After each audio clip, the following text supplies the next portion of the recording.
Good morning, everyone. My name is Todd Cochran, and you are watching or listening to Saturday Morning Tech. And I got two regular standbys with us. Well, not standbys, two regulars with us today. We've got Andy McCaskey up on top. Andy, good morning. How are you? Hey, good morning. Hey, it's a beautiful fall day here in northern Indiana, very close to Michigan. and Rob, good morning. How are you? Doing terrific. It's also a fine, cloudy, semi-rainy day in Seattle. And it is a fine, beautiful fall day in Honolulu. And I'm in my shorts. The trade winds are blowing. And now when the leaves start turning up there and you're going to long sleeves, I'm really thinking about you guys. And we'll Hey, I continue. got the snowblower fired up here about 3 weeks ago, just in preparation. Well, I will continue to think about you guys as it starts getting colder. But anyway, Yeah, anyway, it's more like an afterthought. I would think is probably more like it. yeah, it probably is. In and the things here in the studio you guys can't see, but I have been on an energy conservation kick here over the last week. The state of Hawaii is all our electricity is delivered via oil burning generators, and the kilowatt per hour went to 33 cents. It only went up a penny, but that was a it seems to be, that's about a $2 or $3 or $4 increase on your electricity bill when it's all said and done. And it's been continuing going up. And I got my biggest electricity bill ever. And we just astonished. We have no idea how the electricity bill got to $480 was for 1 month's bill. So I've been on a complete rampage here to try to figure out where the heck all the power has been going. And I have been replacing um, every power strip that I have. I've spent $260 so far on power strips to replace standard power strips with green power strips. And I put it up on my Google Plus page last night. Let me tell you the name of the company that I've been using, and it's really amazing. And you go in a store in Hawaii, and they're like, green power strips. What are you talking What's about? that? Yeah. And I never go into Target, and of course that is Target. I never go in there, but last week my wife had to go in there for. Oh, we were looking for one of, believe it or not, the stores here, even though it's still summer, when it's November or October, you can't find grills because they're on the same cycle as the mainland stores. They've taken all the grills out of the store and have a more winter wear. And so anyway, she was in there getting a little mini Weber grill because we were going to go to the beach. We needed a new mini grill. So I walked around. Of course, you go to the electronics section, right? And I found this company called Practecol, Practecol.com. And they've got some pretty cool, they're semi-green products. And, you've got products that you plug in, and then when you turn one unit off, the rest of them go off. Those they didn't have. But what they did have was power strips with a remote control. Now, you're going to think, Todd, that's just lazy. Well, no, because if you have power strips buried behind computers, if you have power strips, behind entertainment centers, it's very hard to get in there and go, you know. So I picked up a bunch of these, and now the studio has one, two. Okay, so there's a difference though. So I've got 3 of these in the studio now. They only come in 2 channels. That's the bad part. So I have it segregated, so I can do one side of the studio when I need to, and another side of the studio when the other. And actually, this one's tied to 2 to serve the same purpose. So essentially, when I get done recording, I can shut down one half the room that doesn't need to be up for the editing. And as soon as I'm done with the editing, I can shut the other half down. And it basically puts me into a complete zero state in here, except for the main computer, my Apple TV, my Apple, whatever this thing is, this backup device from Apple Air or whatever they call it, Windows Home Services. And basically, I go down to real minimal stuff here. And then I went through the rest of the house. And how many plugs do you think I counted? They had those little transformers on them. Wall warts. The little, the little ones that's got, they're continuing to suck in juice even though they're not being used. How many of those do you think I found? I'm sure you found it I on bet, every I bet device, you had probably. 20 at least. Oh, Yeah. Andy, you need to walk through your house. I found 23. Total of 23. It was, I was surprised. Now, that was outside of the studio. You got your Roku, you got your Boxy, you got your Google TV, you've got your network extenders, you've got all of the iPhone adapters, you got stuff in the kids' room, you got stuff in the bedroom, you've got the bedroom television, you got the, any devices you got in there, you've got, it just goes on and on and on. And I'm thinking, if each of those were, doing $2 or $3 each electricity a month, there's a couple $100, and plus what the studio had was probably another 20 in the studio. So we'll see if it makes a difference. Now, the only thing we have to remember is to actually push the switch. Small detail. Yeah. And so I think what we're going to have is a morning checklist. Now, they've got some other ones too. I don't know if I can show you. I don't think I can reach. It's basically, I look at it and it looks like it's designed for lazy people. Let me see if I can bring up the right camera. Are you pointing in the right direction? No. Let's see if that will work. Okay, here we go. So I'm going to show you guys this one. So you see this little hockey puck here?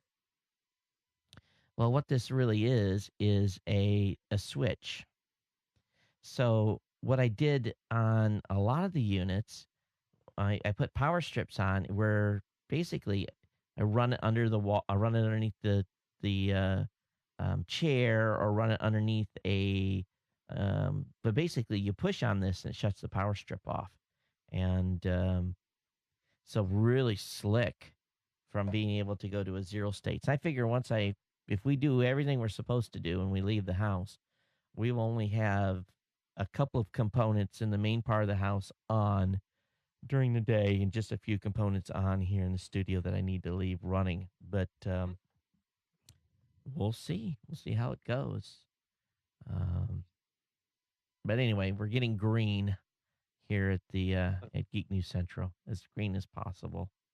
Well, it sounds like you're going to save green is what is really what's going to happen here. Yeah, that's exactly it. Yeah. Going to try to. Let's see. You're not Geek News Central, and you're not Andy. So yeah, Rob, we're gonna try to stay green. Of course, you're green already. You've been contributing with your. How's your vehicle? It's going fantastic. Actually, Well, I've saved 100. What was it? 100 pounds of CO2 here just in the last week. just so they actually it tells you in the car how many pounds of CO2 you're saving. Yeah. I guess that makes you feel better in the end. That's right. That's right. Well, also it only costs me about probably 50 cents or less a day to drive back and forth to work. That's crazy. So Andy, of course, when it gets cold there, you've got the oil furnace burning hot and heavy, so there's not too much carbon credits you're going to be able to obtain.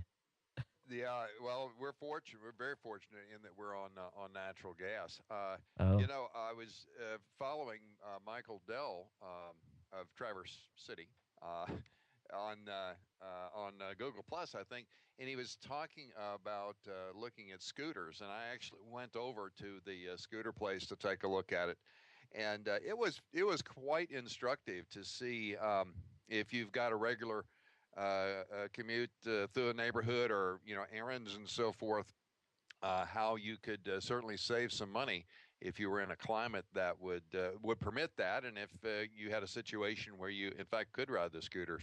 But the whole thing that drives it is just like number of miles that you drive, and it does add up, even when I'm just a few miles from the office here.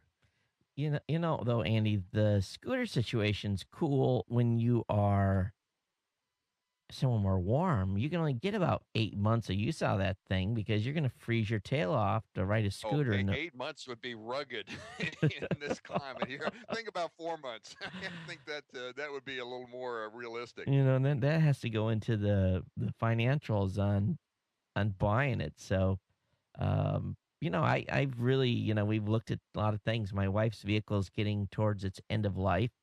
When you're starting to put more in it on a monthly basis than what a car payment would be, it's maybe time to start looking at something new.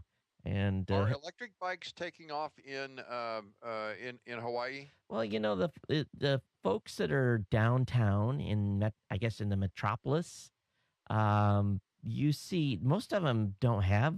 A lot of people don't have cars. They have, they just take mass transit because the mass transit's really good downtown, but we still have, because everyone comes in from the outlying areas because it's just too expensive to even consider living in those areas. Even as a retire, if I get to the point where I want to retire in 20 years, good luck on that.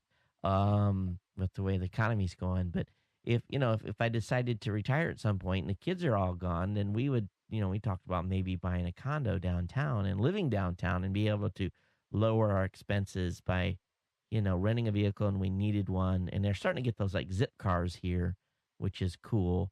But I don't see too many. I see a lot of bikers, but I don't see a lot and you only want to ride those on streets that, has really a place to die from. There's a lot of people get killed here by pedestrians get hit a lot. Hmm. So it's Wow. a lot of foot traffic here. So, and a lot of drivers that are not from the United States. So anyway, Andy, so how did that conversation on the 4S go?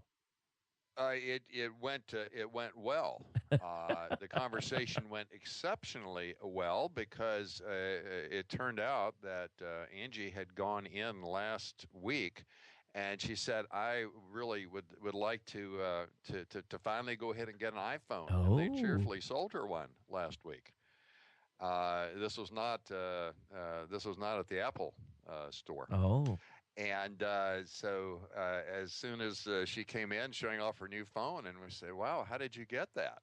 And so then an interesting conversation ensued, and a really interesting one ensued back at that retailer. oh, okay. So who's Angie? Angie is our marketing person, marketing director here. Oh, okay. So she came in Yes. with one. Oh, all right. I And, get. and so she got that on Friday. She got that on Friday, and then of course she has three daughters, and Maggie scarfed up on it immediately, and it's one of those things where. Um, the parent comes in with the new All technology, right. and the kids are just like on it in a hot second, and that so Angie really hasn't had much use of her phone here. No, I thought you had a breakfast conversation about the 4S being able to upgrade, talking with your significant Oh, other. Oh, I did absolutely, and we were just saying. I said, "Well, how about if I go down and get the 4S, and then I'll let you have my iPhone, and we'll just put your SIM card in." And Yeah, she said, "No, she's not buying that. not. she knows about the iPhone 1, and she thinks it's really nice, but she says I'm not coming up on the short end of that deal. Oh, so I guess you're in for two. I'm in for two. Yeah. Yeah. Well, my wife's on T-Mobile and my kids' phones are on T-Mobile, and well, we're just going to talk about it later, but my wife was like, this sums it up. She walks in, she says, "It's so stupid. They're so dumb." She says, "I want a new iPhone, and I can't get one because they're not on T-Mobile. Are they idiots? How stupid are they?" And that just sums up. She doesn't understand the politics, and she doesn't understand any of the other stuff that goes around with why she says, "Why don't they have it? It's insane." And so, and she's from Japan, and you can buy any phone you want there. They're all unlocked. You just buy the phone. Matter of fact, you buy the phone separately usually, and then you go get your service. So you just pick the phone that you want. So, yeah, she's just beyond frustrated. So, we may be in for a shift change too. But the problem is, I don't want to have to go, completely over to another service, and it's a lot more money, a lot more money. And so T-Mobile was such a great deal. That's the only thing it's tampering it's a financial thing. It's a difference between a $79 plan where I've got 3 phones on it and a $179 plan where we would have 3. So, Yeah. yeah. Plus, it looks like that there's not going to be any merger between AT&T and T-Mobile. Yeah, I don't know. that's it's a big question mark right now. Yeah. I haven't really heard any updates on that either. Well, and Department of Justice just asked them for some more information, essentially saying, hey, you needed to explain to us very carefully how you're going to build all these new jobs you're saying that you're going to build, and give us an answer. We've asked for this information twice, and you have not responded yet. So that tells you something. The speed tests were done, and I have to admit, Andy, my Sprint 3G service. Now I can get 4G if I'm in a certain area in Honolulu, but there's places I use my card that I can't get 4G. My 3GS has really went down. I mean, I'm not seeing the speeds I was getting before, and nowhere near. But they did a showdown, and they basically parred the iPhone against one another from each 3 services, and AT&T beat them handily in video test. And let's see if I can actually show you guys this. This is over on iDownloadBlog.com. I don't know if I've got the audio patched in. Let me patch that in here.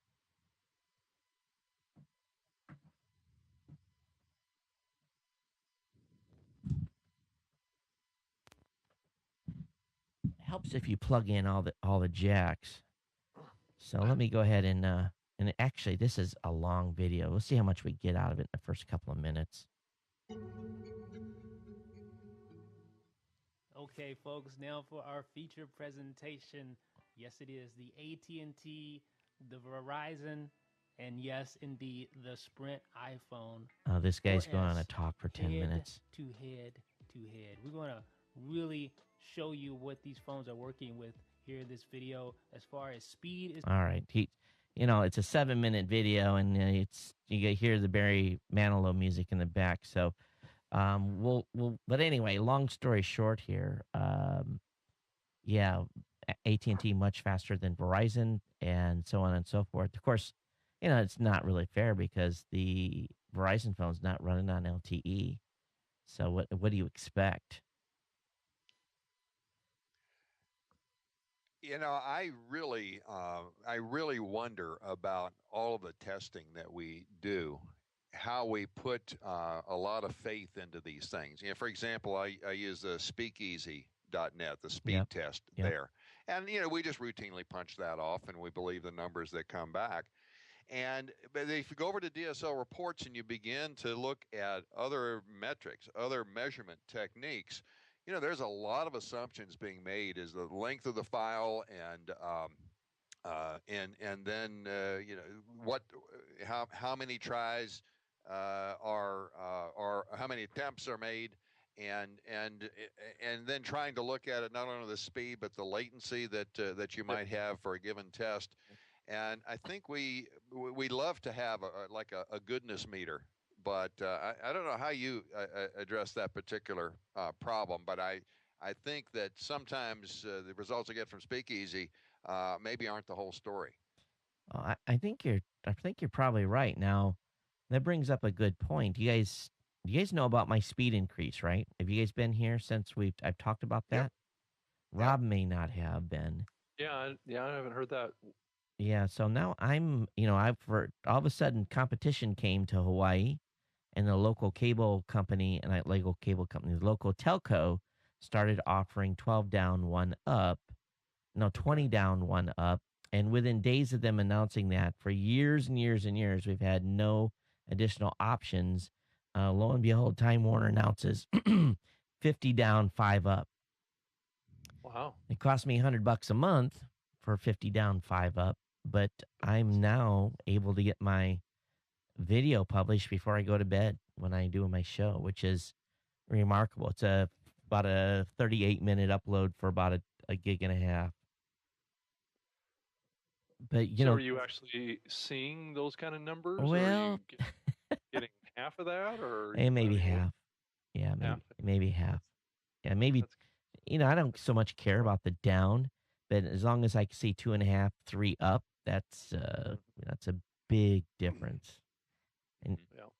so, but anyway, I think you're right, Andy, on the speed stuff. I think it but what it really boils down to is everyday use. And I'm on wireless a lot. I'm on the move here, and Sprint definitely is something's happened. They're getting their butt kicked. Yeah, and they certainly are doing the Hail Mary pass as far as the deal there with Apple and the iPhone. Yeah, and they say they were going to come out with some revised numbers to tell them how much they really paid to get the iPhone, and because there was some speculation about that. But it is curious that they conveniently left those out of their reporting numbers, and then came back this week and said, "Oh, yeah, maybe we should have told you about that. We're going to come out and revise and give you an update." But I've yet to hear what that update was or what that number was. And at the same time, now that I'm starting to look at the upgrading the iPad, now they just dropped a bomb on us and said iPad 3 is probably coming in March. So I have to make a decision. Okay, do I just wait until March and get the iPad 3, or do I seem to be like I'm like a half a cycle off on my upgrade mode. But of course, Rob, I know you're using the Microsoft products and stuff. You guys have had some announcements here recently too, yeah? Oh yeah. Well, it's all focused around kind of the coming wave of Windows 8, and and we've actually had I think a very successful rollout of the Mango update for Windows Phone. It's going through very seamlessly, that's a huge improvement for us, to actually update all of our phones. And I think it's really an example of a really good thing to do versus I think what's going on in the Android area, where it's really lots and lots of phones don't get updated, and there's all these different versions. So I think that we're doing what we need to do to keep our customers happy, at least on the phone side. It's just getting some new devices in the market, and showing people that it's a great phone. I think there's just a lot of people that aren't really all that familiar with it, but I think that's going to start to change here in the fall, or later in the fall. I think that that is a big part of it is just the knowledge level. And of course, we've been starting to see lots of little things come out about Windows 8. As a matter of fact, I've got the beta loaded on which machine? I'm running it in VNC on one of the machines, and it's just I guess the machine I'm running it on doesn't quite have enough because I'm not getting a great experience. I don't know if I'm sold on this new motif or whatever they're calling it for the menu system, but I'm glad they left the ability for me to go back to a start button. Yeah. And, that way I don't have to, for those that want to use it on a tablet or something, it'd be good. But there was just talk a couple of days ago, they're showing the new Task Manager, which I'm sure many of us spend time looking at from time to time.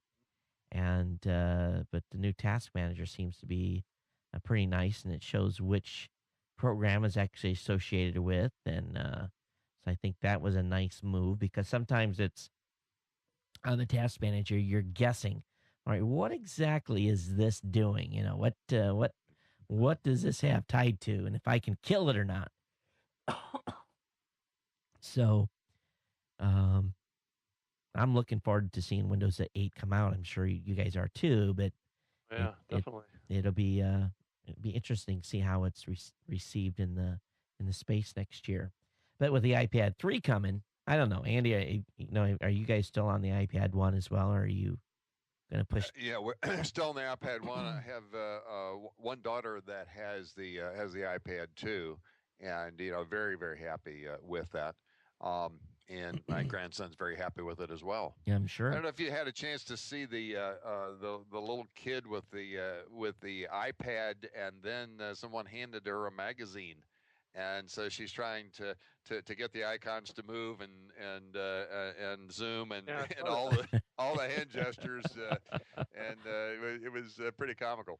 Yeah, I didn't watch the video. I saw something in my Google Plus stream on it, and I just, I kind of ignored it. So I guess I need to go back and watch it. So, yeah, you get conditioned to, doing this or doing that, and it's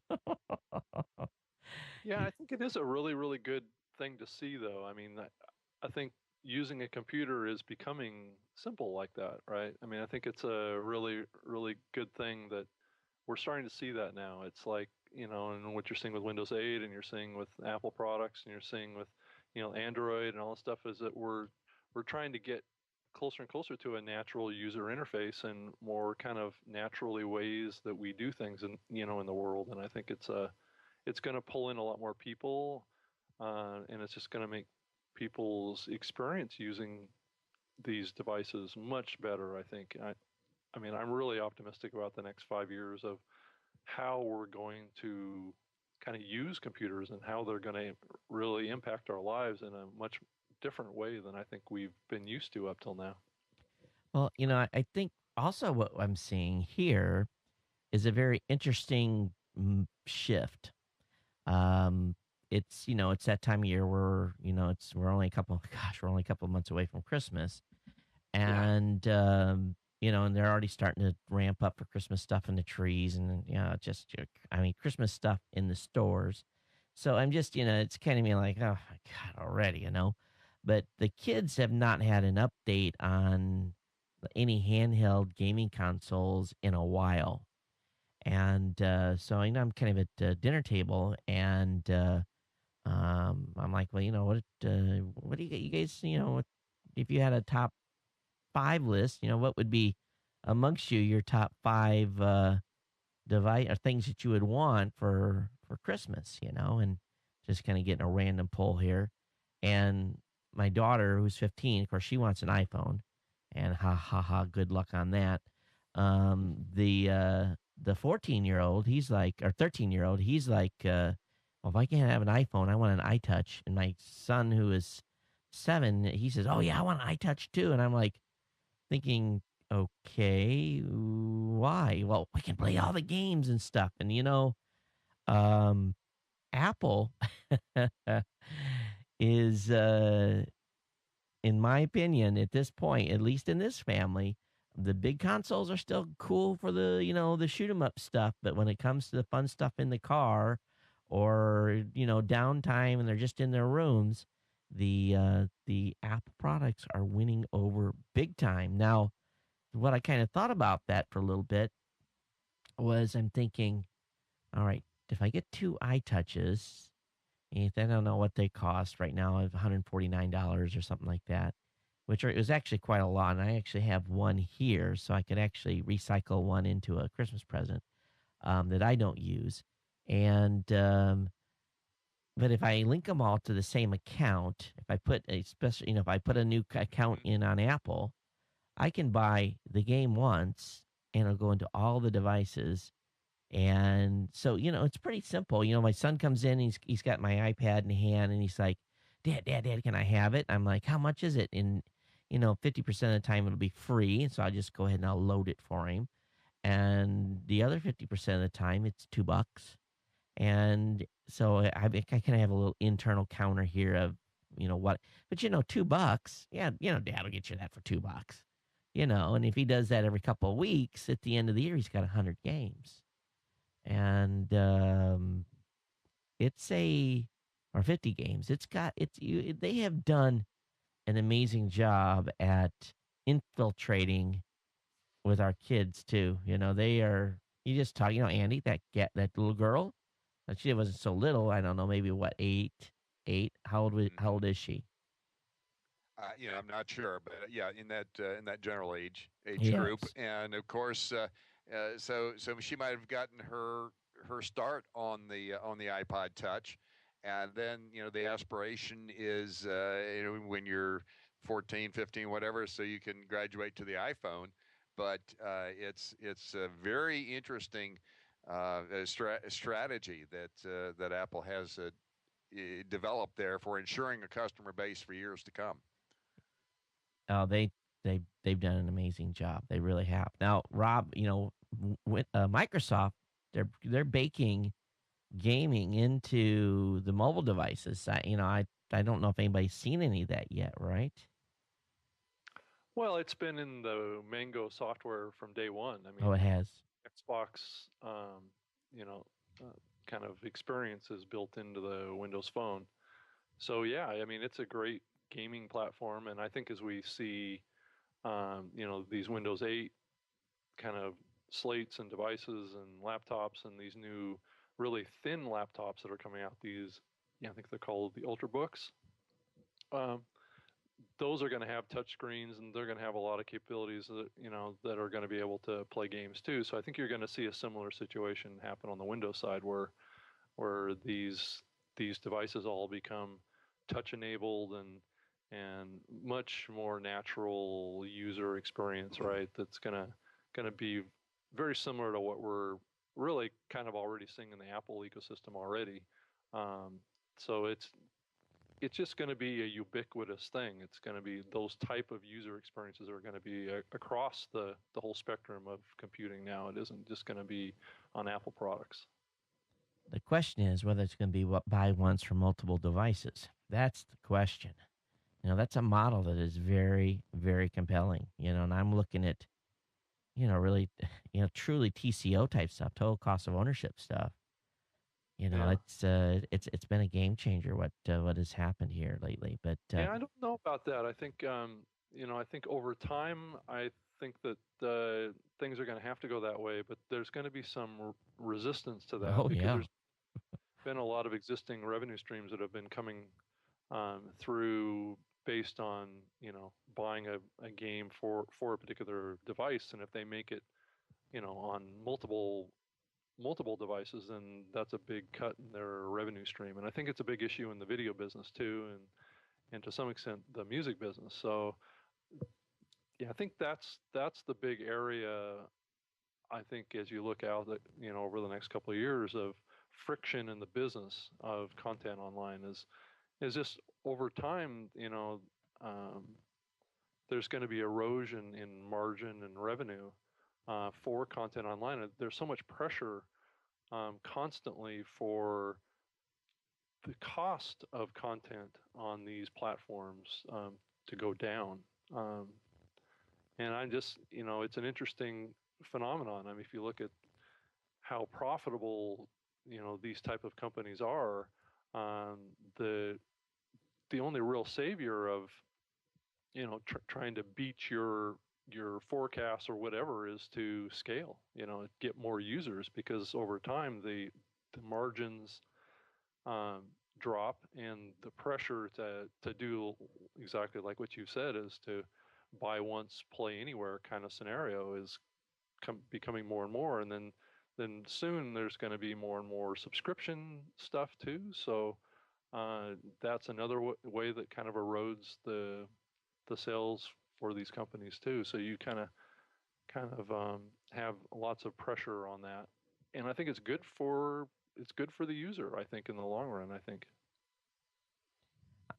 Rob, I had predicted it would take 10 years for things to really shift on the TV side because they're so entrenched and have so many. It's a multi-billion-dollar industry. I'm at the point now where I think it's going to happen now faster than that.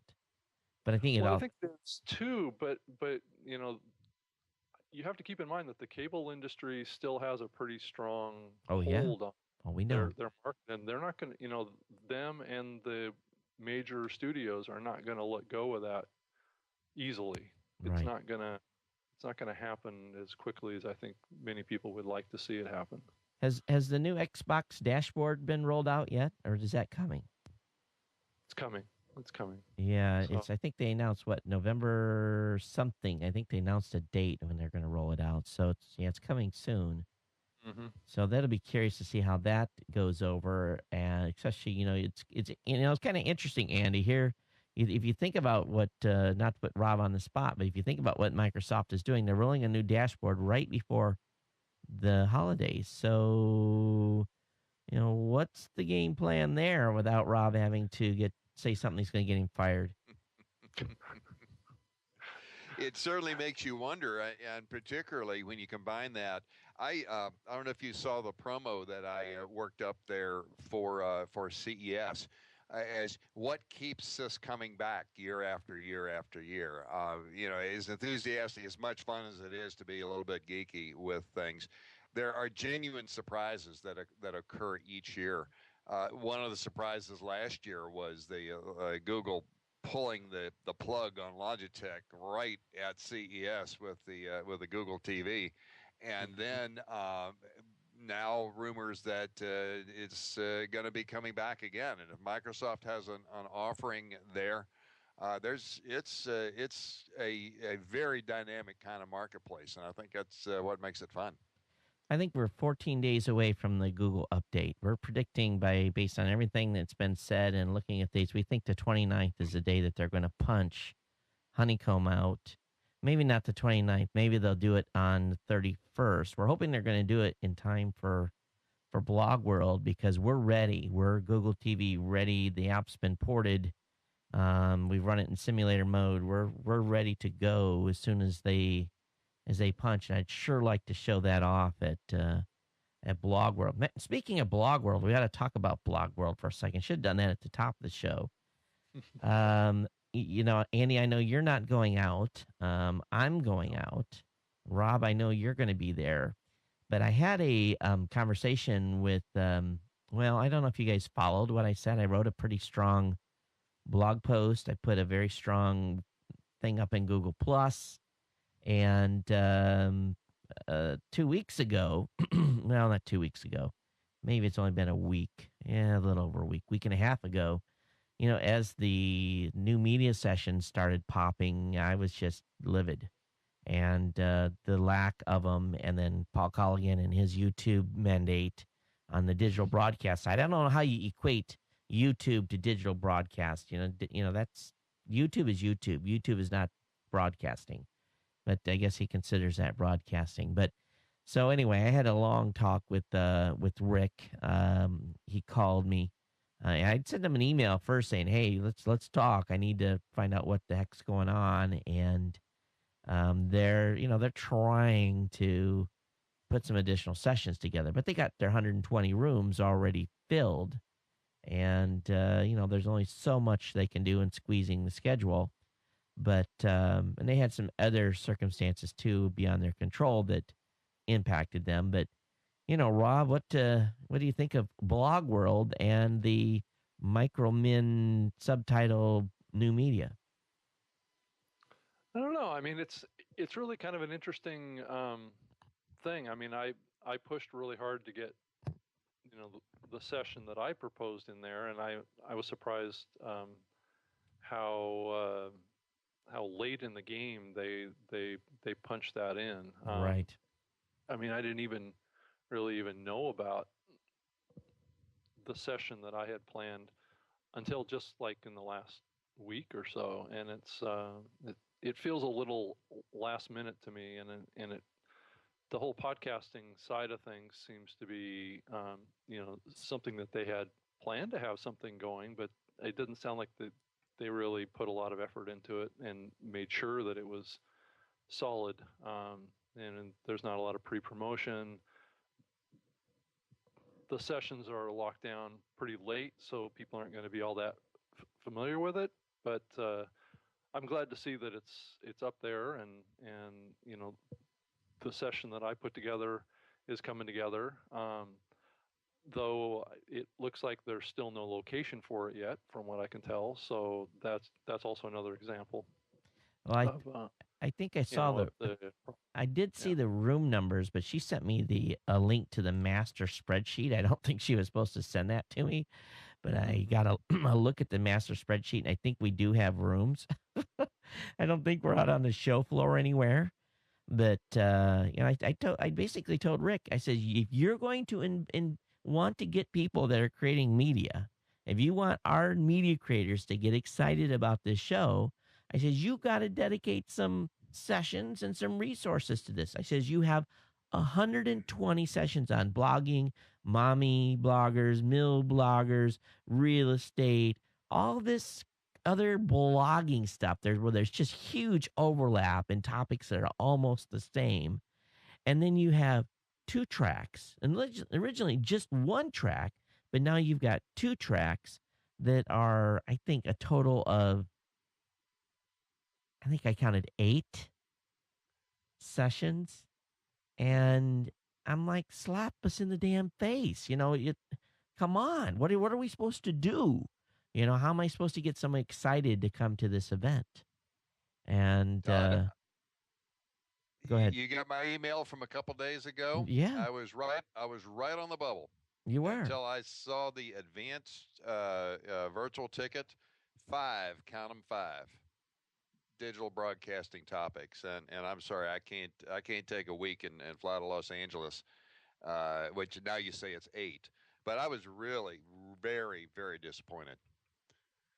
Well, and I think people need to mail them and say, listen, I'm not coming because, and tell them why you're not coming, because, and I had cautioned them to begin with. I had said, listen, I said, I'm coming to launch Q2 because I know that we're not in the last couple of years, we've not gotten the foot traffic we needed to pay for the show through, what we do as our normal day, the bread and butter. So I'm coming to Blog World to launch Q2, talk about a new feature we're going to be offering in PowerPress. I think it's going to get you excited, Rob, and I hope that you'll be able to take back to your team. And we are going to, focus on some of our core stuff and then, be there to show the flag. The, in the new media stuff, we'll see what the folks that we know and talk to them. But I think that it's a, and one thing that Rick finally admitted, he says, I've been so hung up on the word podcasting. I don't want to use the word podcasting. He says, I've alienated those that are podcasters. I said, well, you've got podcast as a word today that's being used in iTunes, being used by Microsoft. It's being used by everyone else. And it is what it is. It is the word, it's not, no one associates podcasting anymore with iPods. That's long behind us. And I said, use new media, whatever you want. Digital broadcasting. Digital broadcasting to me is live streaming like Skype. I'm not Skype, but Ustream and those types of services. And YouTube stuff should be in YouTube, and podcasting should be in podcasting / new media, whatever you want to do. But they had some business sessions on Thursday that had podcasting in the track name, and there was not anything in that description that was going to cover anything on podcasting. So I'm sure, Rob, we're going to have fun discussing this at your session because your session kind of addresses some of this stuff, yeah? Well, it is. I wanted to throw this out here. I mean, it is kind of reflective of the feeling that I get just in a general sense about how lots of people out there are starting to view podcasting. And I've been going on, some other podcasts to actually talk about kind of the changes that are going on in the perceptions, around podcasting and how it feels every day that there's so many people that want to just move away from it and not even say the word, not have any association with it, and really I have to wonder, why that's happening. But I also realize that that's the situation. I mean, people are not as proud of being a podcaster as they used to be, and there's a reason for that. And it's what's happening. Whether or not we like it or not, it's what's going on. It has really nothing to do with how popular the content is. It's just people And from day one, if I go back to 2004, 2005, the podcast community, I don't think really liked the name podcast anyway. But I'm not sure that that's behind what's happening here. I just think that there's this perception that the content isn't quality, and somehow it's the minor leagues. I constantly hear that all the time, so it doesn't get the respect. And so as we look at, we've talked about, you know, the YouTube side of things. Now, granted, that doesn't necessarily get a lot of respect either, but it just feels like this whole kind of online long tail content stuff is not looked upon as positively as it used to be. Well, it's part of it's because the business people can't. They're held accountable to their numbers, and they don't want to. They don't like what they see in the digital space, and advertisers hold them to. I truly believe it's because the advertisers hold us to a higher standard than they hold regular media to. Yeah. $240,000 for a single 30-second commercial on a Monday night mainstream television show. If media advertisers are smoking crack if they think that they're getting their money's worth out of that ad. They really are. But, going back to the whole meme in itself, 1.48 million nominations on Podcast Awards. And here I am, just a little puny awards thing. Not everyone knows about it. 1.4 million nominations, almost 2,700 shows are nominating.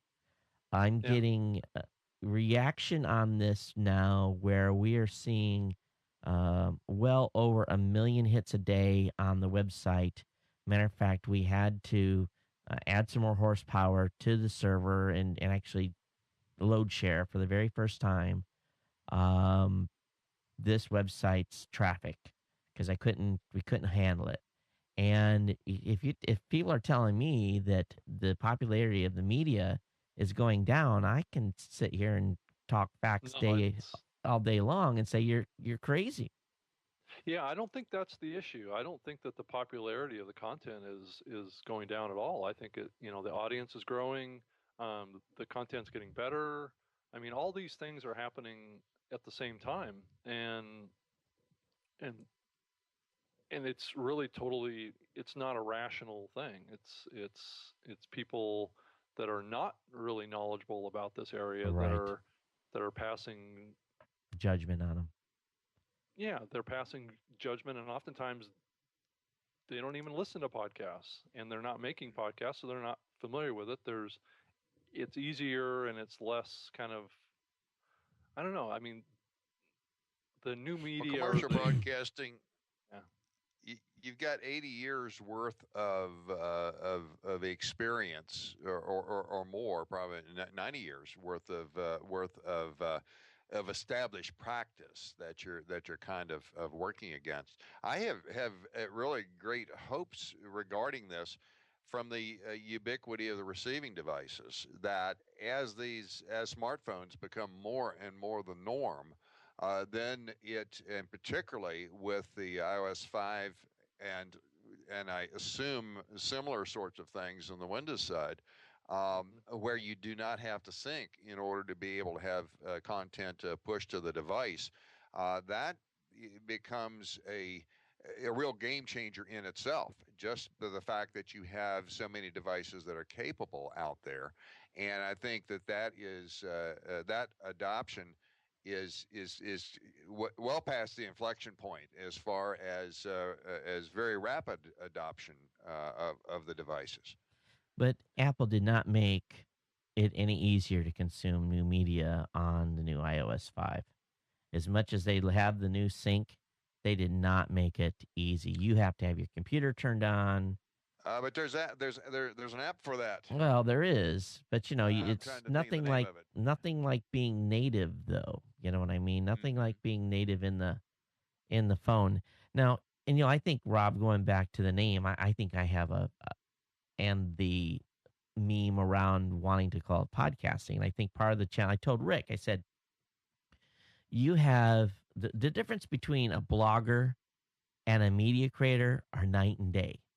You've got bloggers that are great writers, they're very analytical thinkers, they like working in teams, they've done lots of collaborative work together, and they have a tendency to work more as a reporter would, with using multiple sources for information. New media creators are of largely A-type personalities, independent.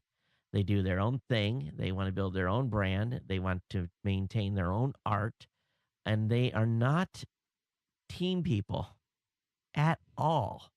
They are not at all. You just look at the dynamic at Tech Podcast. It's like here we have this opportunity. We're going to CES.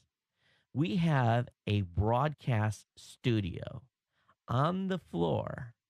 Okay, so we are going to be streaming live from CES. We're going to bring in $50,000 worth of gear.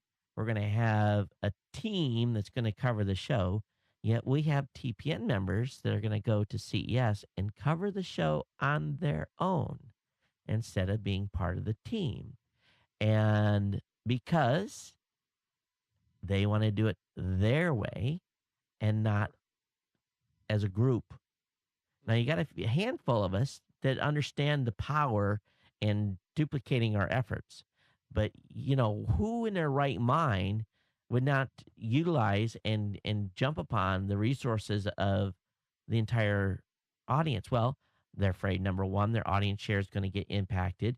You ask Jeffrey Powers if his audience market share has been impacted. He's done nothing but grown because of doing team stuff.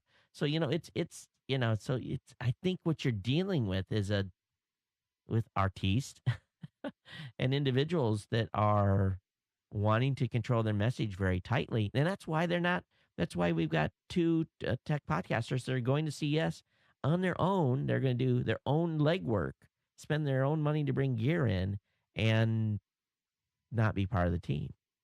Yeah, Todd, I totally agree. I think, it's been an issue, I think, with podcasters from day one. It's kind of like trying to corral cats, right? Right.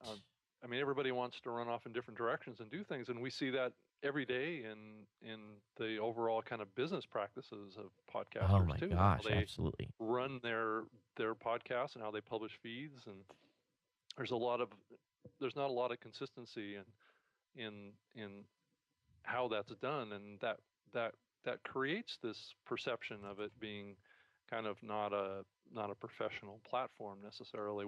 Whether or not that's really true or not, I think is totally debatable. But it's just the perception that's happened because of that kind of stray cat kind of scenario.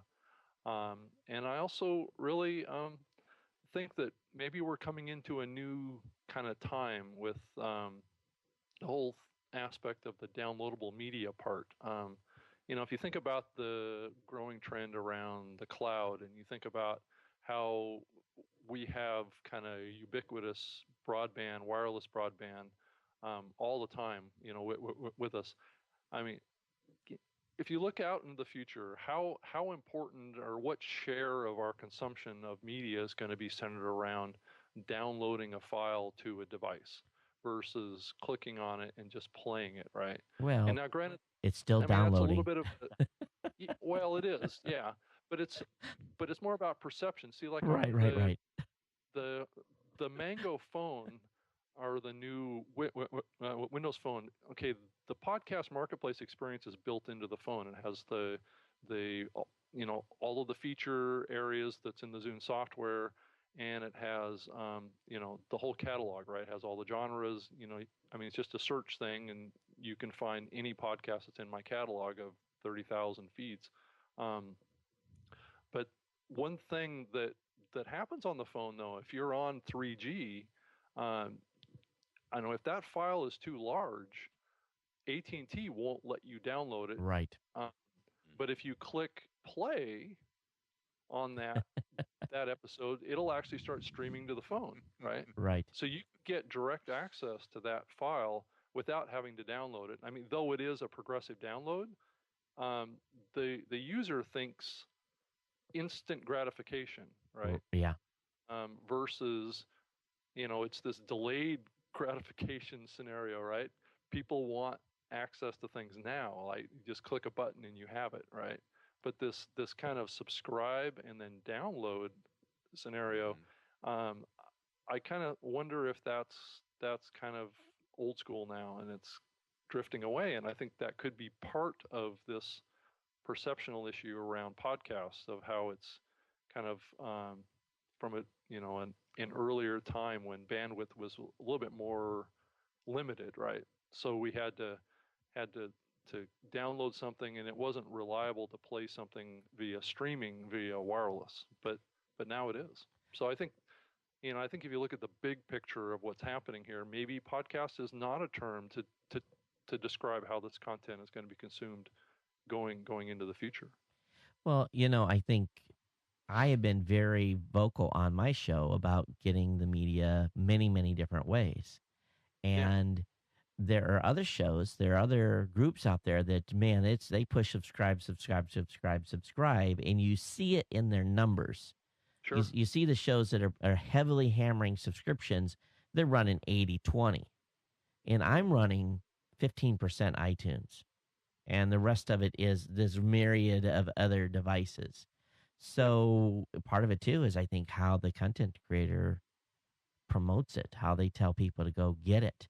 Sure, I tell them to subscribe, but I also, tell them it's on the website. I'm HTML5 capable.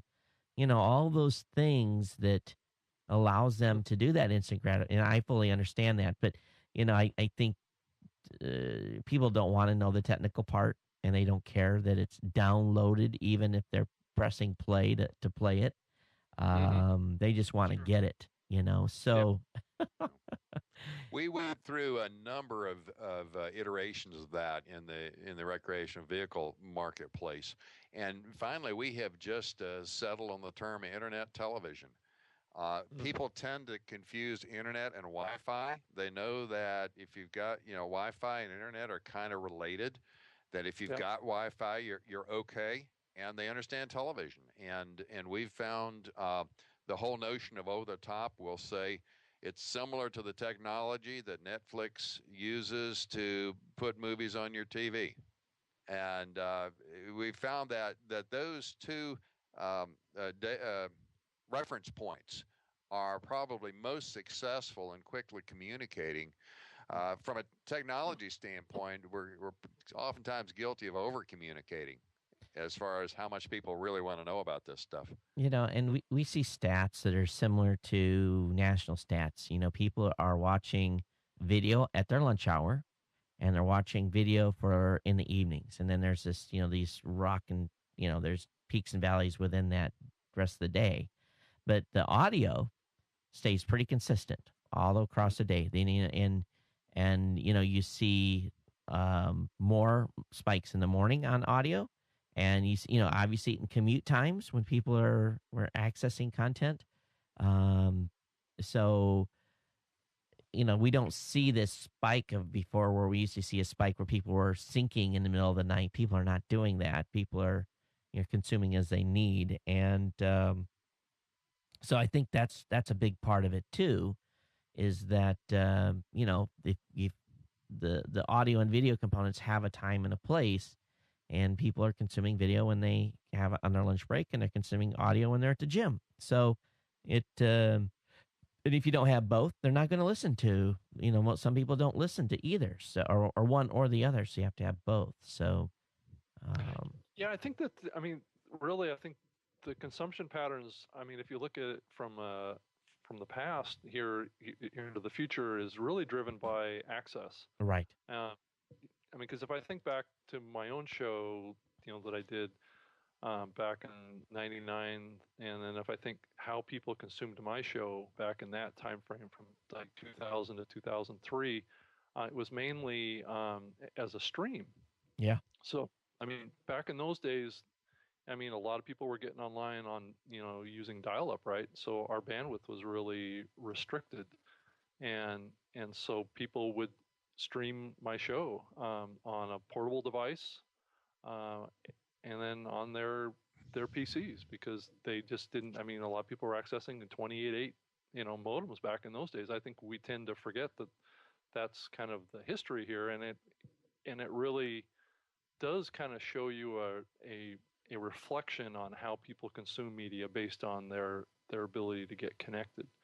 And we may be coming into a phase now where streaming is going to be the dominant way that people get content, just because back in the past, and also I saw some these things happen back when I was working on Mobilecast, even in 2005 was, podcasts were made available in this app on all these phones, and gave the user the choice between streaming or download.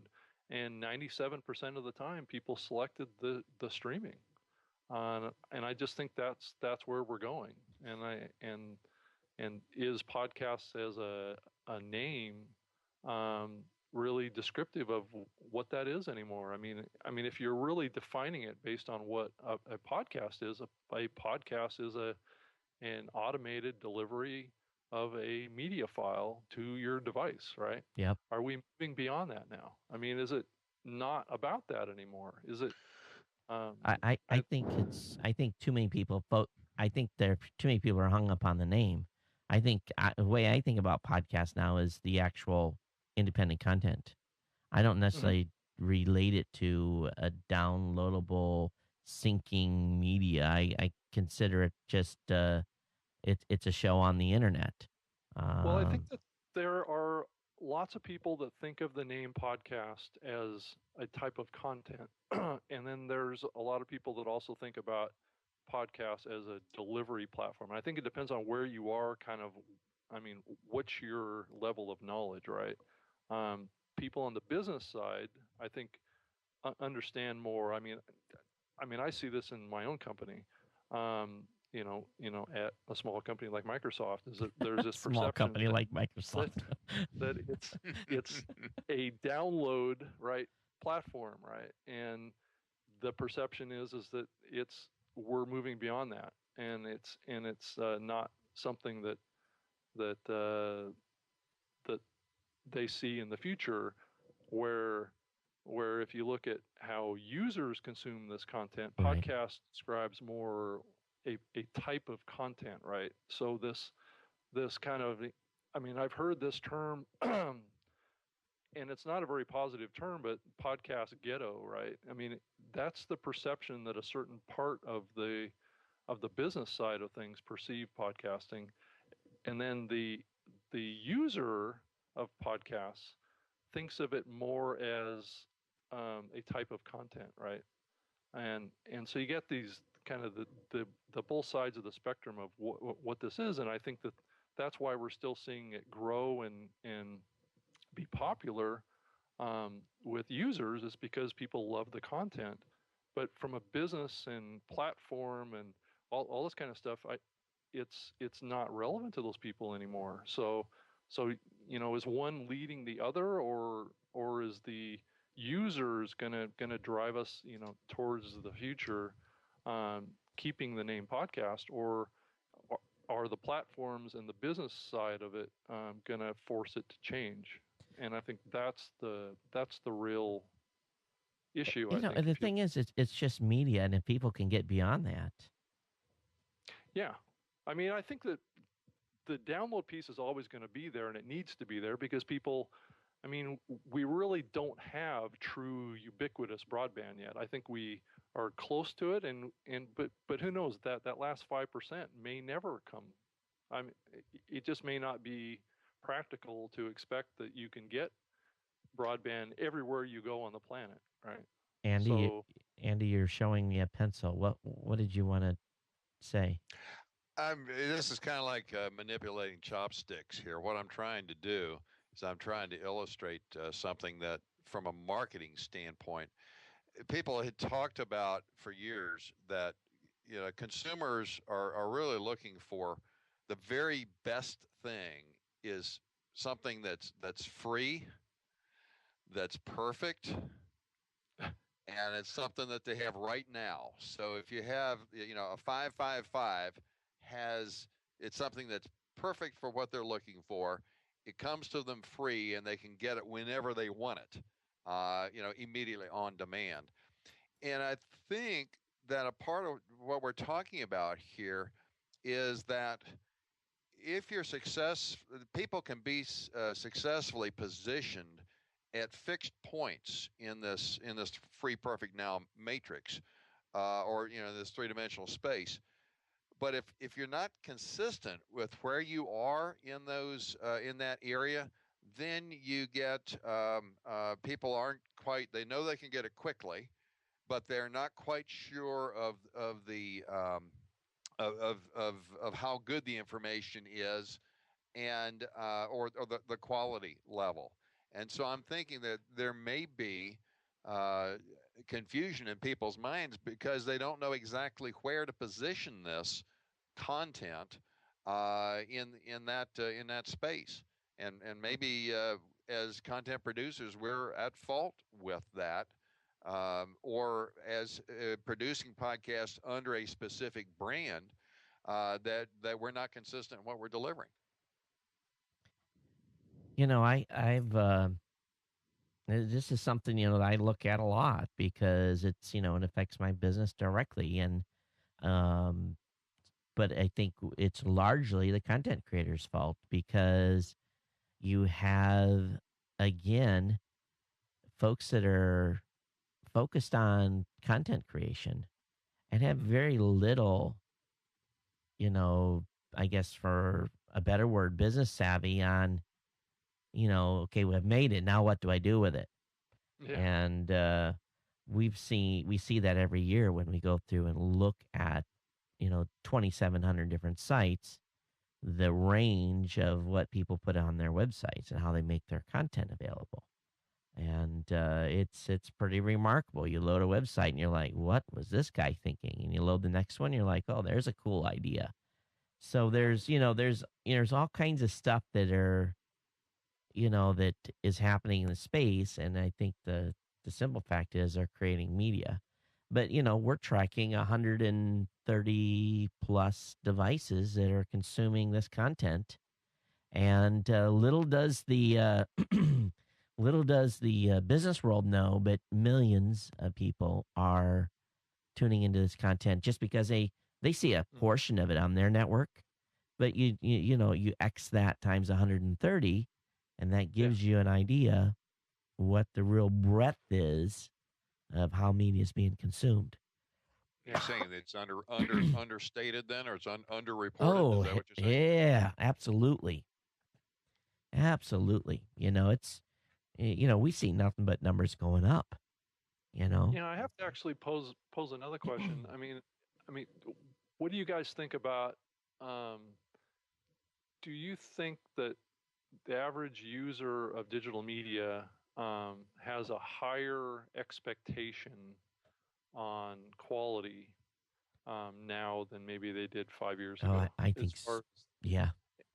And is that really, I think, the issue that we're seeing here is that the bar has been raised, right? And people's tolerance for, this lower production quality of oftentimes in the podcast world, that is the case. There's a certain percentage of the content that is junk, of low quality, right? Yep. So let's say a new user to the platform, and the kind of overriding principle here is that people's expectations have risen, right? Okay. Yep. So they come in and they try a couple of podcasts, and they have a bad experience, right? Or they don't like what they have heard, or they are having this experience where they try a podcast and they unsubscribe, and then they try another one and they unsubscribe, and they get kind of dissatisfied with some of the genres of content that they have an interest in, that they're trying to reach out to. And over time, that builds this perception that there's not really good quality content in the podcast area, and then they tell 2 or 3 friends, or they just back away from it and go towards the major media content, as that has actually come online more and more. And that is really, really high production quality, though it's getting more challenging somewhat to get to that content without having to pay a lot of money. And I think that's the other trend that we're starting to see happen in the marketplace, is that major media content is getting more and more put behind paywalls now, more and more. It's Yeah. the free ad supported stuff is, I think the whole situation with Hulu, I think, is a really good example of what's happening there. Hulu, they weren't able to sell Hulu, and I think one of the big reasons for that is that a 2-year contract for content in there for $2 billion wasn't worth it. Right.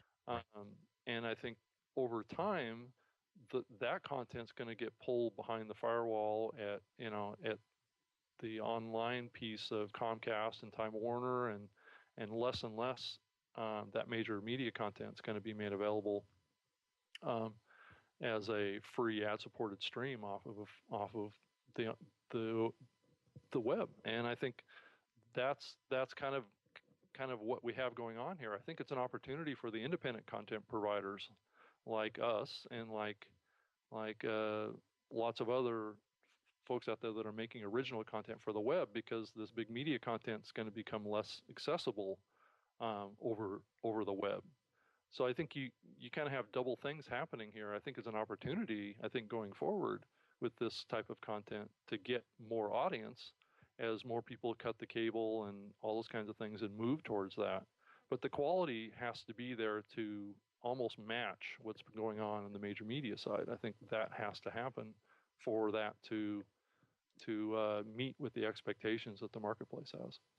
Well, I think if you look at what we've seen, I look at what I see, is that, and it's one of the reasons why we have a listing requirement at TPN, where a show has to have done so many shows and within a certain consistency, because people keep getting burned. They'll start, I kind of like this show, and 2 months later the guys quit. Because maybe they've only achieved a small amount of success with their show, and they don't realize they have to put 2 years of hard work in to get their show built. So, people think that all of a sudden they're going to speak and people are going to come, and it doesn't necessarily happen. So, you've got people that get burned on because first of all, the guys have quit. So they're, now they got to go find another show. So that adds to it. Very rarely do shows, you lose 50% of the content before show 30.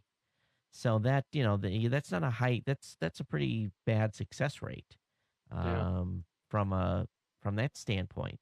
And then people have different priorities too. Things happen in their lives, and a mama gets upset because you're spending too much time creating content and not with the kids. So, there's all kinds of things that go into play. And then the shows that are doing well, they're making money, that are becoming self-sufficient, they are there for the long haul. And that's why Revision 3, and that's why Twit, and that's why other groups that have small networks of shows that are highly focused are doing fairly well. But going back to what you said about stuff going behind the firewall, it's a situation now where, and I truly believe, Rob, that it's all about the dollars on the ads. Media buyers have been disillusioned for years of spending $1 million for a Super Bowl commercial, and probably rightly so. That is worth it. Okay. But, 2.5 men garnering $165,000 for a 30-second ad spot.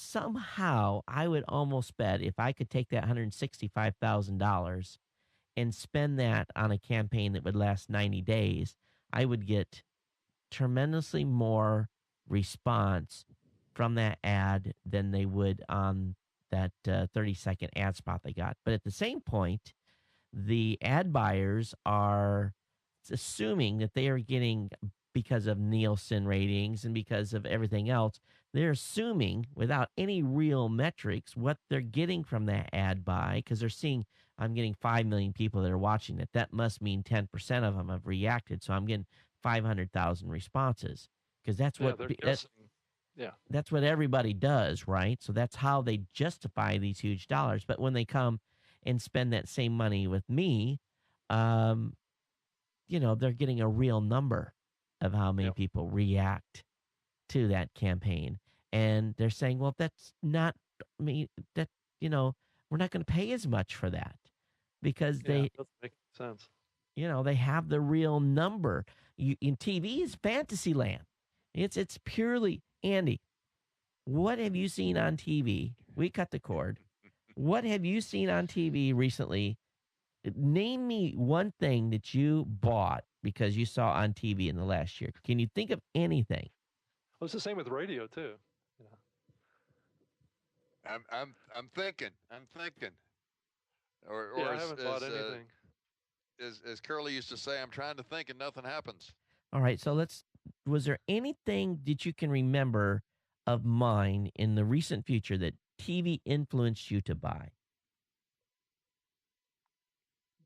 Really, nothing. Well, I think that the influence is there simply because of The repetitiveness? awareness and reputation, Right. or repetitiveness. Brand. I think is Although also, in a DVR world, I'm not sure how relevant that actually is. Yeah, I haven't watched a commercial in 3 or 4 years on anything. Hey, I did notice on Comcast On Demand that Oops. the ABC programming that's on demand Yeah. requires you to watch the spots. You can't fast forward for the ABC TV shows that are as part of Comcast On Demand. So most of the content there that's ad supported, you can fast forward through the commercials.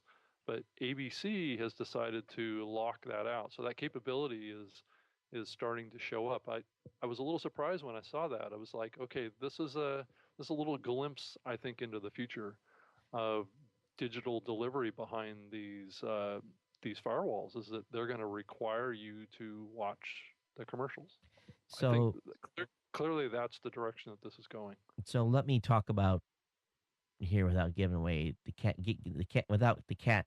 How do you say that? You're going to come close again, Todd. Okay, yeah, I'm going to come close. I'm not going to let the cat completely out of the bag. But, if you can't beat him, join him. Yeah. Yeah.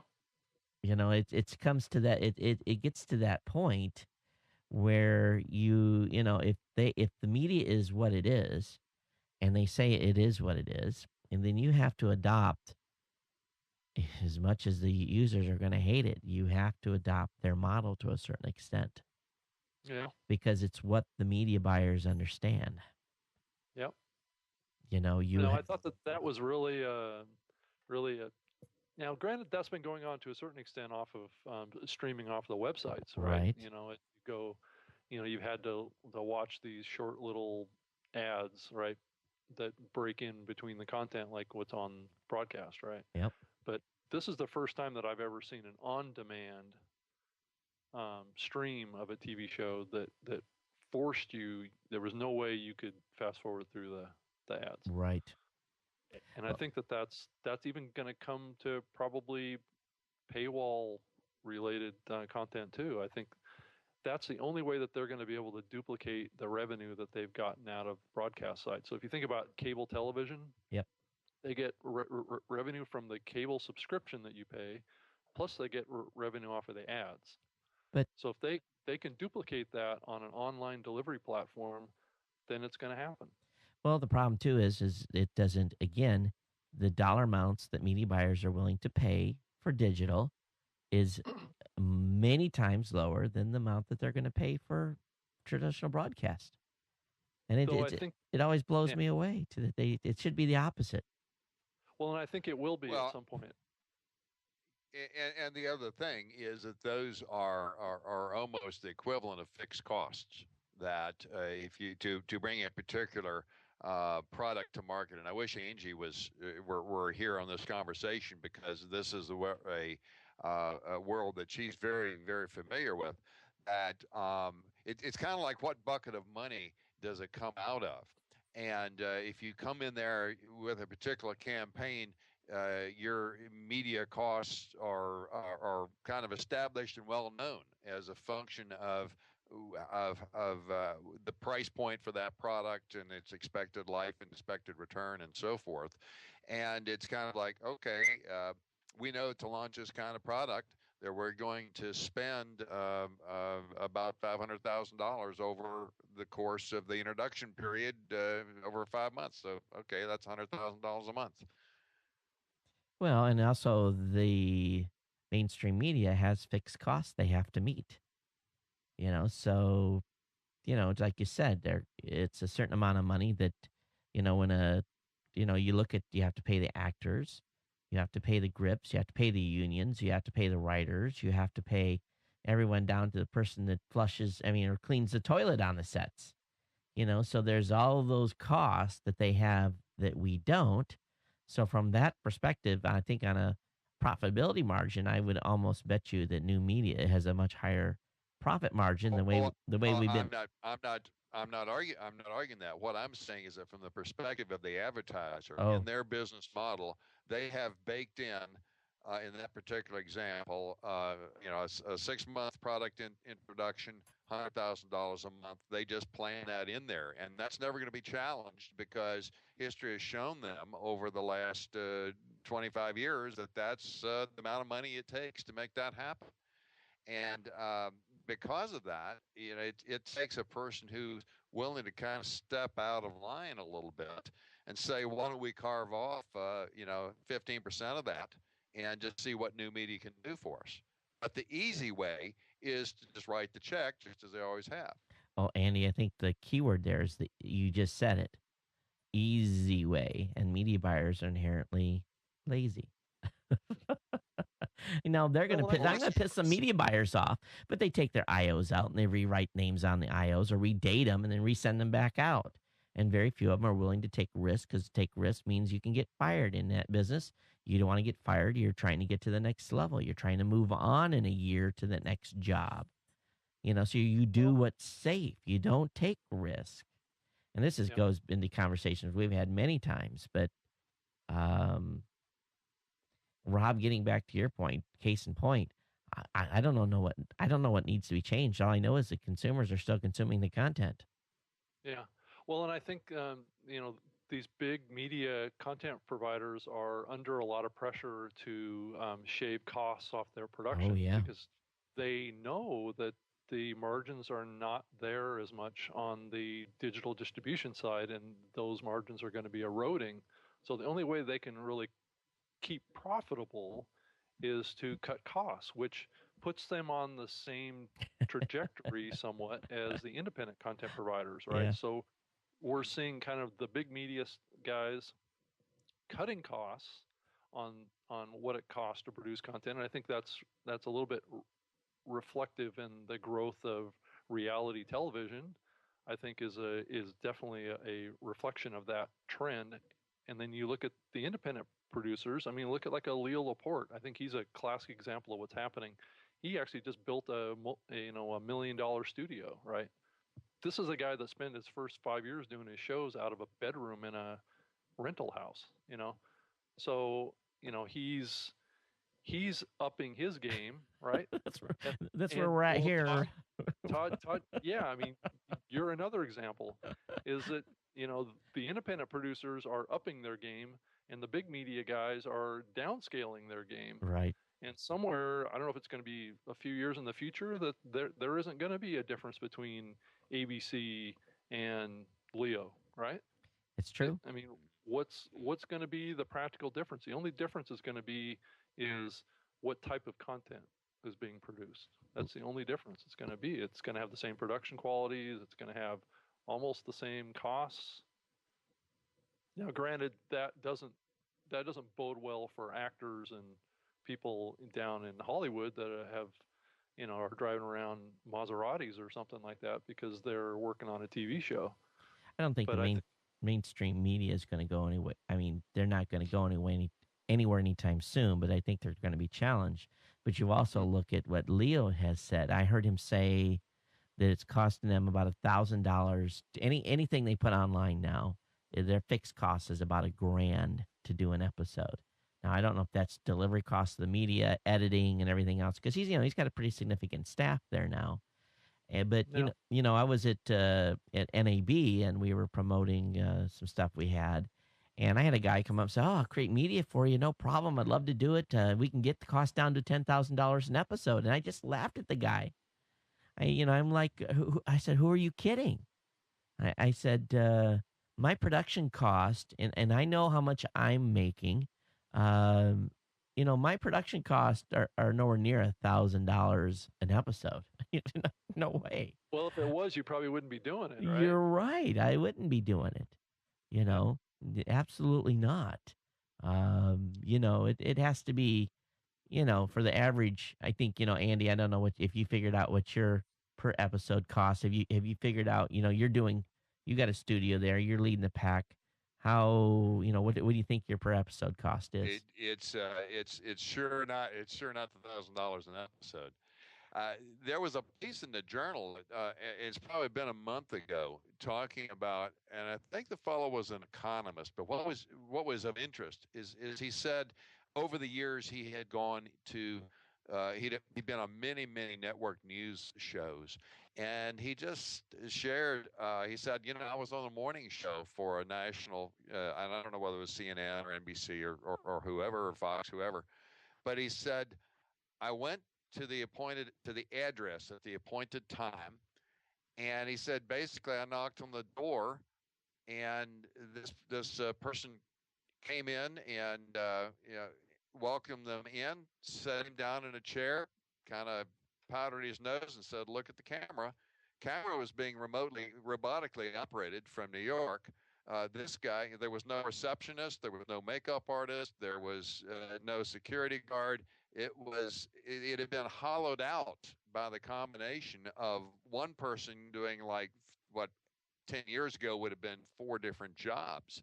And now it was one person plus robotic camera setup that enabled him to be the guest on that news program. Hey, Andy, we're overmodulating on your mic just a little bit. So I think if you just pull it Sorry. away just a tad, you'll be good. There we That's go. that's true, and it is it is interesting how I've had things. people say that in this market as well. They've been guests on morning programs and been shocked as to how few people are actually in that studio at 6 in the morning. Yeah, they just walk in and there's a camera there, and they plug a earpiece into, and you hear them, and that's it. Mhm. Huh. Well, you think about it, but it keeps the production quality up. You've got the big set in New York or LA or wherever it may be, and then you have these remote stuff and these little, because how hard is it you can't build $1 million studio in every town. That's a major metropolitan area. You got to be able to get people in and out quick. So it kind of makes sense. You just need a bandwidth pipe out of there. Yep. Yeah, and you don't really need a big expensive studio anymore No. to make good content. I don't think you have to. And I was going to show you guys a little piece of gear I got here. Let me show you this, Andy. You're going to love this. This is by Blackmagic Design. Oh yes. And this is the television studio. And on the back of it, it's got 4 HDMI, and that's very important from a knowledge point. 4 SDI.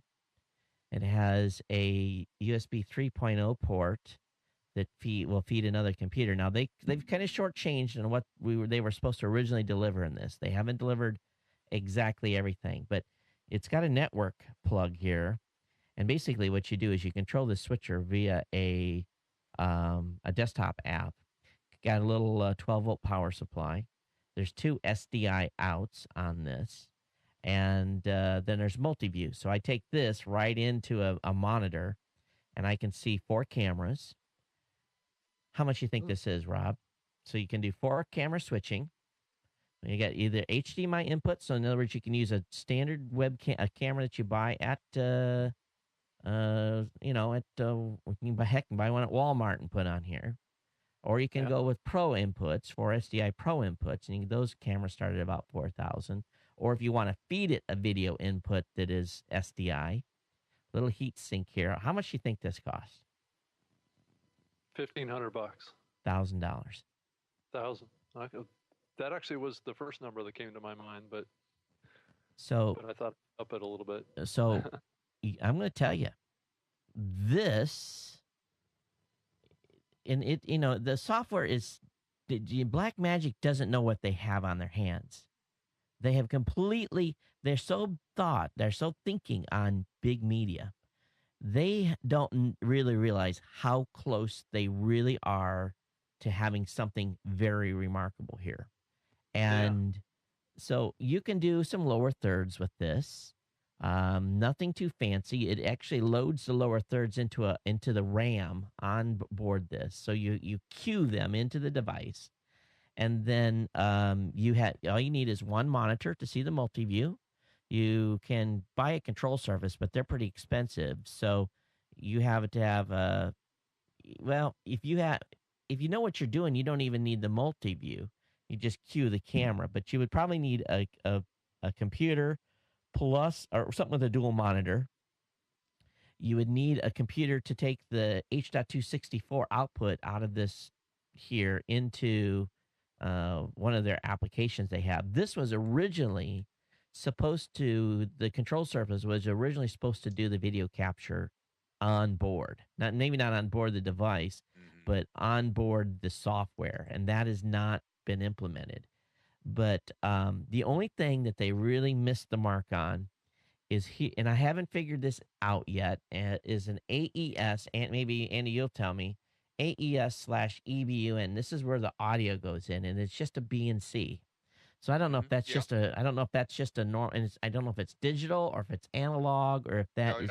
That's a digital broadcast digital audio, but that standard's been around probably 15, 20 years for AES EBU audio. But the problem is getting from your HDMI webcam, getting that audio. This is where the weak point on this is getting. Thank God. It's like, what is it, Todd? The audio always bites you. It is. And, it's just everything else is great. But then I don't have any AES EBU devices here. I have none. I'm going to have to buy a converter, and trying to figure out which converter to buy has been a challenge. So,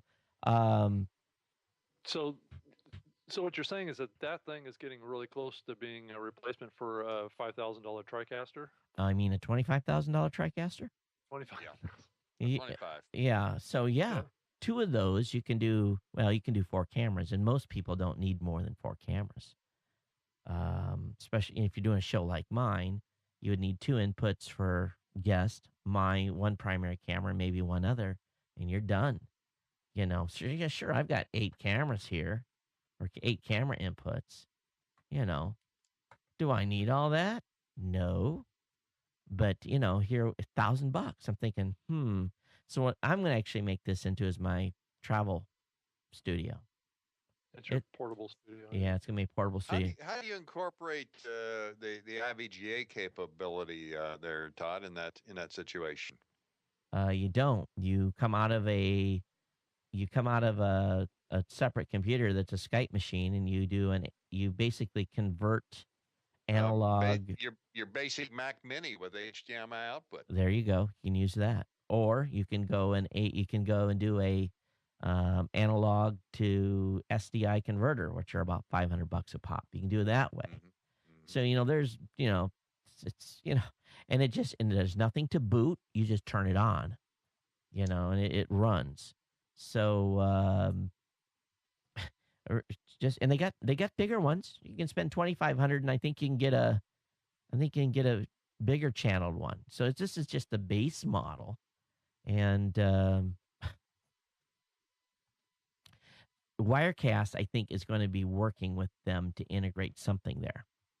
But the audio is still the weak part, and that is my challenge with this so far. I got to get that figured out. I got to call them and say, what kind of a converter do I need to get analog video into this thing? So, but talk about production costs going down.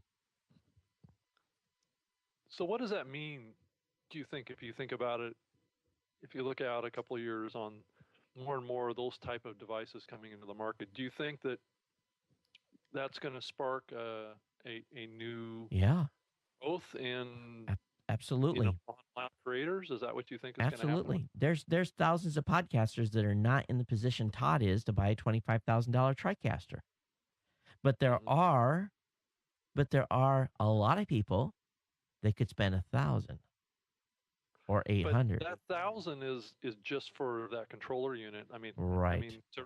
To really use that controller unit, how much Well, additional money? you need you need 4 cameras and 2 computers, or 2. Say, Todd, back over on their list, the converter blocks are now $300. Which converter blocks? Analog mini converter to HDMI. Oh, so there you go. $300 for a converter out of a regular computer, an analog video or whatever it may be that you're coming out of a computer. If you got an older computer that doesn't have an HDMI out, so it's remarkable. And here's the thing, Rob.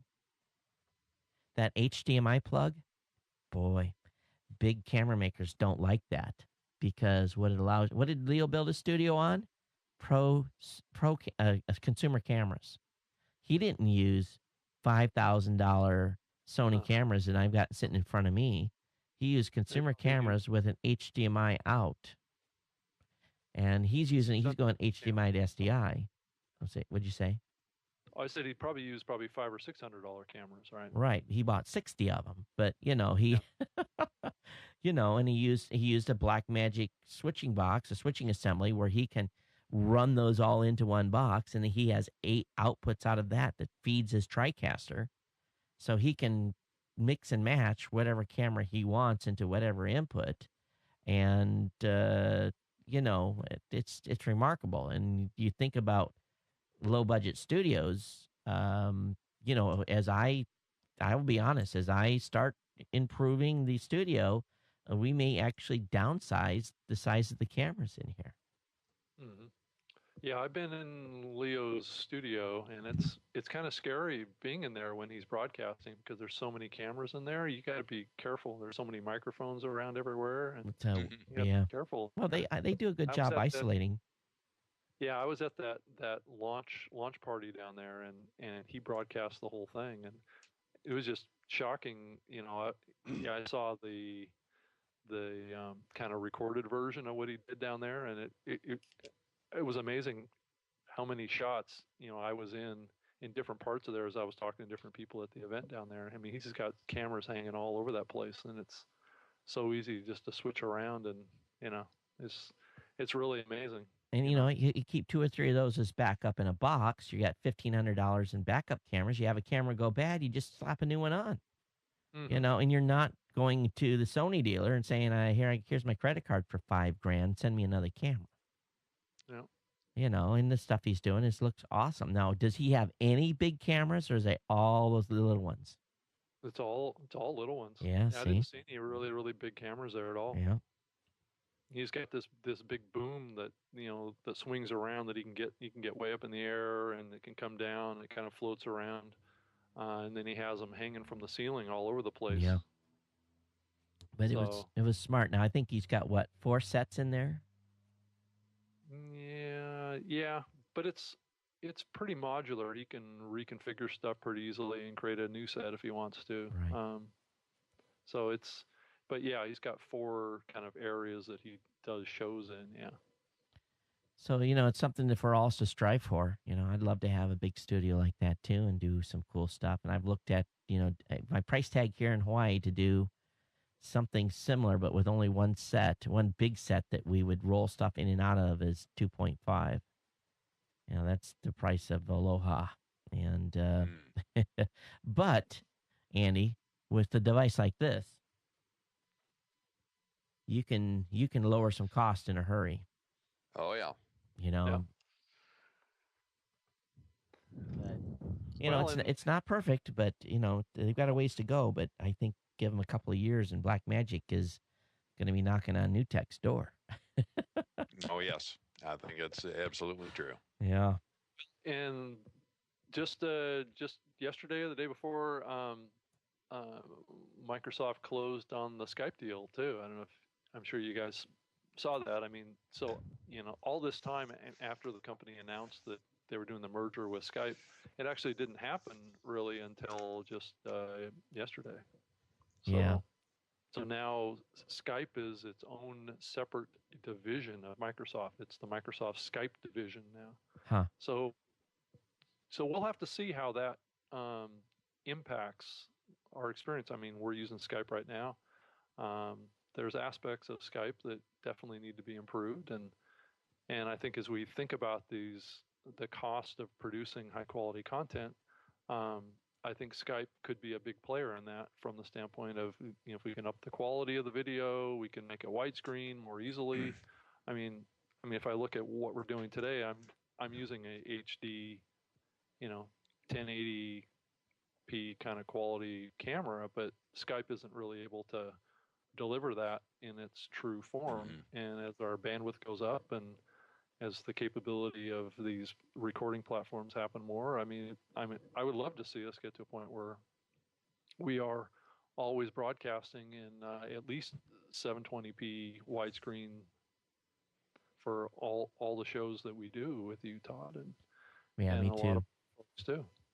One thing that we did when I streamed the Slate announcement for the Podcast Awards, I used. Right now we're streaming on Amazon, and I'm using a M1 large size stream, and I'm looking here today, and we're doing okay on access and bandwidth from a stream number standpoint. But what I did was I used the largest instance that Amazon had to stream the Podcast Awards Slate announcement. And I was really worried. I didn't know, because this was the first test to see how it would scale. And I'm going to tell you, Amazon's done something very interesting here. I ran the biggest EC2 instance, but because of the way, I don't know what magic they're doing behind the scenes, but because of CloudFront and CloudFormation and whatever they've got going on there, that server was running 35, 40% tasks, but I had 13,000 people on the stream for about 30 minutes. You have to use math to figure out the numbers, because they don't tell you 1, 2, 3, 4, 5. They just show you the bandwidth that you're using. And the bandwidth just went like this, and it went straight up, and then it stayed there. And then right at the end of the show, it just dropped like a rock. But we were running, I want to say 7. What was this? Was it terabyte? No, I haven't seen the bill yet. I'm a little bit scared. 7.5 megs per second. Was that how much? Or no, 7,500 meg. I don't know. I'll get the bill. I'll know what the total bandwidth used net. But we did the math, and we figured there was 13,000 people on the stream. And normally a single server would never, ever, even their biggest instance, we don't feel would have supported it. And boy, I asked during chat, and people said it was hanging like a top. So something to do with the way they send that out, and they must multiplex it or something. I don't know what they do, but man, it was rock solid, and I was very, very happy. So litmus test for us, Andy, for CES. I'm hoping we can go Amazon the entire show and not So run. will you dual stream, or will you go exclusively on Amazon? I think we'll go exclusively on Amazon. I just can't. Well, maybe, I don't know. It depends if Ustream will give me some love, because they, their ads have gotten to the point of beyond annoyance. Yes. And yes, that's very, very, very true. So I guess we'll have to look at it. We're long here, guys. So I had a bunch of other stuff we didn't get to, but we had a great conversation irregardless. Any thoughts of what's been happening this past week, or any last? It's going to be interesting in the next month and a half. There's going to be a lot of new products coming into the market, and lots of new things launched and released, and it's going to be a really interesting year. It's going to be interesting to watch Apple and how it evolves without Steve. So it's going to be, I think we're coming into a very interesting time in technology. I'm still thinking there's going to be an Apple TV, but I got proven wrong. Andy, any thoughts? on Apple TV or just Just in general. in general. Yeah. I think we've got a lot of activity that we're focusing on. I had mentioned that in the process of recreating SDR News and getting ready for full coverage at CES. And that's been a real challenge. I went, as you know, I went off the reservation and I actually created the SDRnews.com site in Joomla, and so now I'm having some MySQL fun trying to get that into a place where a WordPress plugin can get a hold of that and bring those posts back. And so that's one thing. And then the other thing that I'm involved in is going with a WordPress a dedicated hosting vendor that offers managed WordPress installations, because I think a lot of as we get more programs online from an RVNN perspective, we get higher efficiencies we need to have out of the WordPress site itself. So those are a couple things that are keeping me busy at the moment. Well, Andy, it's nothing by throwing dollars at a problem. That's the problem. I guess. Yeah. And basically, I had to upgrade the server at GNC. We're on about a 5 times better server than we were before, and Podcast Awards actually had to be moved onto its own box. First day of voting, it melted. So, and that was an unexpected move. So, I'll have some extra horsepower to utilize after the after the voting is over. That traffic goes like this, just drops down to, basic traffic levels. But I get, pretty good traffic on that site just from search engine stuff. But anyway, I guess we'll call it a day. And I got a daughter running a cross country meet this afternoon, and a son playing soccer here in another hour and a half. So I'll load the family up and take them out and watch some sporting events with the kids today. So, but other than that, I hope you all have a great week, and we'll talk soon. And Rob, just keep me advised where I need to be and when for Blog World. And who do you have who's going to be on the panel, by the way? Do you have a list yet? Right now, it's going to be you and Rob Walsh, and from Wizard Media, and myself. You mean Chinese media, right? Chinese media. Well, it's Chinese media. Yeah, I think. Well, what's really, really funny about that is that I've noticed that more and more podcast traffic is coming out of China. It's true. Not necessarily content providers, but though I think that's going to happen as well. But just audience. If I looked at the stats for the Zune Insider podcast, of all things, the second most popular country that was consuming that podcast was coming out of China. No, that's interesting. Well, their move has definitely been how should I say it, a financial boon for us. We've done very well since they made their announcement. So it's a much larger market than the U.S. That's for sure. Oh yeah, it's absolutely. I wonder how they're. Never mind. I'll be quiet. So they're still in business. They're still doing things. So we'll see. Yeah. And hopefully they can survive the transition and get that influx of money from them. But anyway, that's neither here nor there. All right, guys, we'll talk to you next week, or whenever we do this the next time. Thanks for coming out, and take care. And okay. And aloha.